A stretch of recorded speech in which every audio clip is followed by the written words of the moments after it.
Okay, how's everybody doing?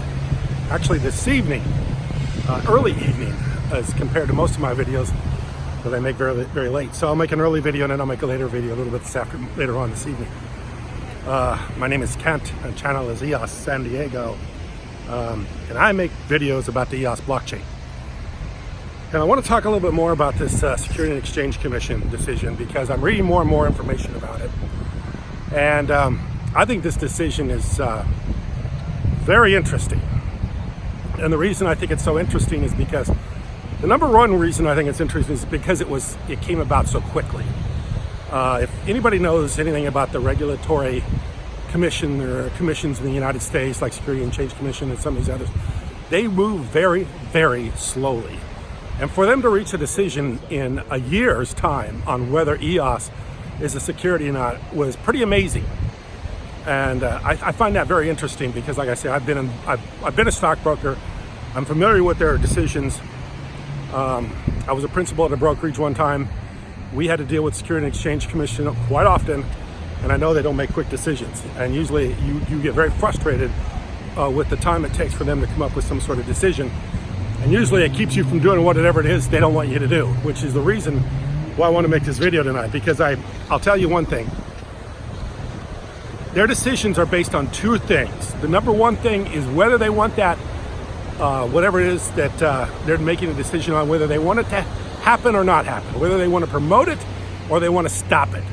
If they want to promote it, they will make a quick decision, and it'll be a favorable decision. If they want to stop that activity, they will drag it out in court forever and a day, and they'll bleed you to death, because obviously they got all the money in the world because they're working on taxpayer money. Most companies are just working on their own, their own dollars, so they have unlimited resources, and of course most businesses certainly have limited resources, so the Securities and Exchange Commission will drag you out in court forever if they want to stop your activity. I think, in my opinion, that this decision by Securities and Exchange Commission is favorable to EOS because they want to promote the activity. I was reading in one of these blogs about the fact that they were saying, there's a lot of people making a lot of conclusions about this. One of the conclusions made is that it's very arbitrary, it doesn't make a lot of sense, and it still leaves people in limbo about whether something's going to be a security or not. And I agree with that because, of course, they said the ERC20 was a security, but not the EOS token. And of course, the EOS Attorneys, the attorneys for Block 1, made the argument that if you stop EOS, make EOS a security, you're gonna create a lot of what would you say, downstream problems for people that are building on the chain. So you're going to inhibit entrepreneurs, you're going to inhibit shareholders, you're going to inhibit a lot of activities taking place on that blockchain if you start classifying it as a security, which means everybody's going to have to get some sort of a okay by the Securities and Exchange Commission. If they do that, it's going to create a lot of problems, and obviously they didn't want to do it. They said, no, this is not a security, and we're going to go ahead and give them a waiver and let them go because they're promoting the activity. They're promoting the activity of the blockchain, they're promoting the activity of EOS, and they're promoting everybody that is using the blockchain and is building on a blockchain, of which we are one of them, the challenge application. So this is something very favorable for anybody building on EOS, and this is something that I think that we should take this decision as kind of a go ahead kind of idea for the Securities Exchange. Go ahead and do it. We're going to go ahead and let you do whatever it is you want to do, even though it's never been ruled on before, even though it's controversial, even though we don't really have a clear-cut definitive line on what a security is or not a security. We're still trying to make up our mind about it. We're going to give this a pass because we want it to happen. Like I say, they make their decisions based on two things. Either they want it to happen or they don't want it to happen. If they want it to happen, they're going to allow it to happen, and they're going to make a favorable decision. They're going to make it quickly. If they don't want it to happen, they're going to drag you out in court. They're going to bleed you dry, and you will never get done what it is you want to get done.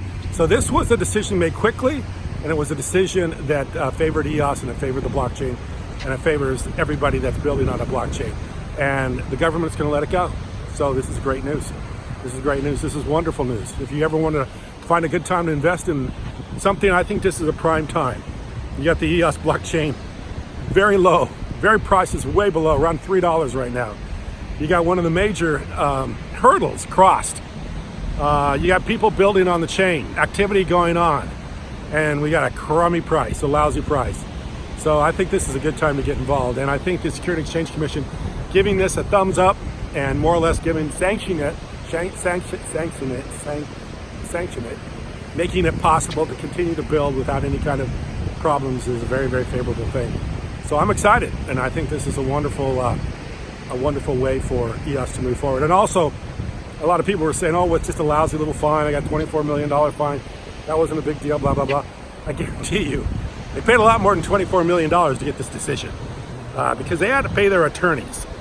And when you take an elite law firm like the Cooley Law Firm, and you have a year-long, a year-long discussion with the Security Exchange Commission, and probably hundreds and hundreds of documents going back and forth, maybe thousands of documents going back and forth, you spent a few bucks. I'd be willing to bet that the money they spent with their attorneys on this decision was close, if not more, than the actual penalty they paid with the Security Exchange Commission. So yes, there is no definitive line of what a security is and not a security. This decision probably didn't give you that information. So we don't know yet. We still don't know what a security and not a security is. But yes, we do know that the Security Exchange Commission is playing ball, and they're willing to move forward with these kinds of activities. And they're not going to try to stop it, because if they were going to try to stop it, this would be a good place to do it. Because this is kind of a milestone, first-time decision for the Security Exchange Commission on this. And everybody that has a token right now should be concerned about whether they're a security or not.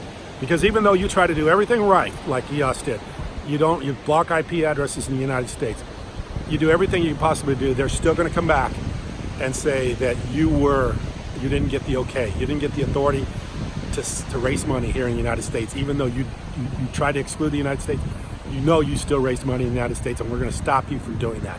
And we're going to protect the small person, we're going to protect the investors, and we're going to penalize you, or we're going to sanction you, or keep you from doing that activity. So that's what they did. This is a penalty against him, but a penalty that wasn't very big. And also, they gave him a pass on the EOS. They gave him a pass on the EOS blockchain, and they gave everybody else a pass on the EOS blockchain too. So this is, I think, a guarantee EOS success. Guaranteed EOS success. If you've got the major government hurdle passed, you got people building on a blockchain, and you got a big war chest, and now you've got the